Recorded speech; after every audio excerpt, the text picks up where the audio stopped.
In the biggest twist yet in the BBC Modi docu-series row, the BJP is now alleged China's link to this documentary by the BBC on Prime Minister Modi on the 2002 Gujarat riots, claiming BBC's anti-India. BJP Rajya Sabha MP Mahesh Jethmalani said quite clearly it's a cash for propaganda deal between BBC and Chinese company Huawei.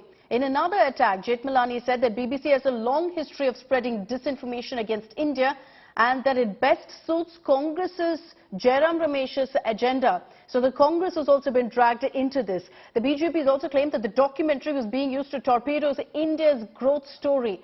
Now, these back-to-back attacks by the BJP also comes after a UK magazine called Spectator did in fact put out an article where they said that BJP uses funds of Chinese company Huawei for their overseas propaganda operations. Quite a well-known fact that several Chinese companies sponsored by their government have been dealing with the BBC and have also bankrolled the BBC in the last couple of years. So it is quite likely that the Chinese establishment, along with the BBC, with our opposition in tow, is using this documentary to torpedo India's growth story.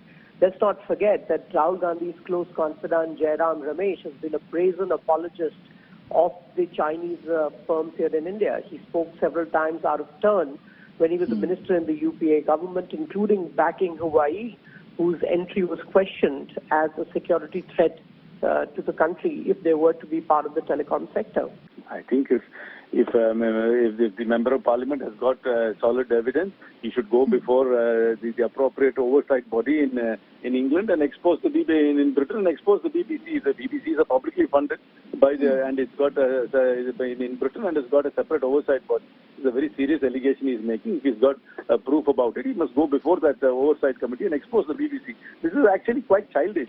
I mean, there is a documentary out there. If the government believes that the documentary is factually incorrect, they must come up with a counter-narrative instead of banning it. And in this modern age, nothing can be banned technologically. You'll always find a workaround towards it, and people will watch it, and people are watching it. People will disseminate it, and people will distribute it.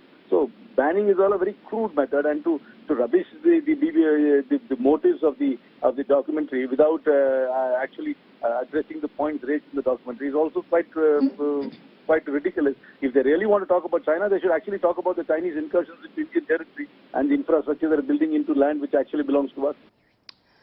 Let me bring in Gaurav Sawant. He's joining us live from our newsroom with more on this. Gaurav, you know, this is something that's no doubt going to start off a massive political fight. But let's face it, this article that's been put out by a UK magazine, Gaurav, specifically refers to a Chinese company, to Huawei, which is already under the scanner for their links to the Chinese government. There are many countries in the world, ironically including the UK, who've cracked the whip against Huawei for this. So BJP MP Mahesh Jethmalani taking the war on this BBC documentary right into the Congress camp, actually asking a very senior Congress leader Jairam Ramesh to come clean on links with Huawei, or going to the extent of saying that BBC is actually peddling Chinese agenda or Huawei's agenda or anti-India agenda that actually suits the opposition, and then giving multiple instances. It's not just one documentary, but you'd recall till 2021 the BBC map would also not show the correct depiction of Jammu and Kashmir and Ladakh as parts of India.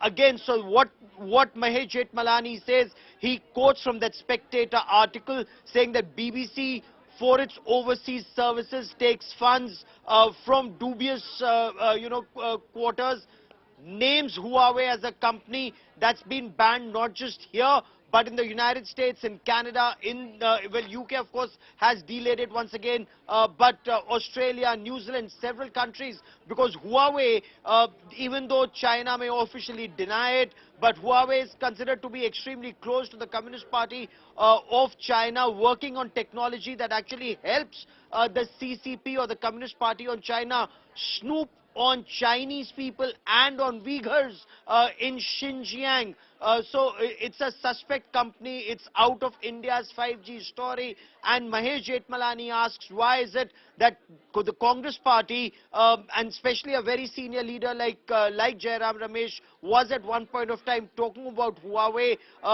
their entry into India, and at a time the BJP has also asked Rahul Gandhi, the External Affairs Minister, S. Jaishankar himself. Dr. Jaishankar says, they wouldn't go to the Chinese to get the Chinese side of the story when there is a standoff between India and China at the line of actual control.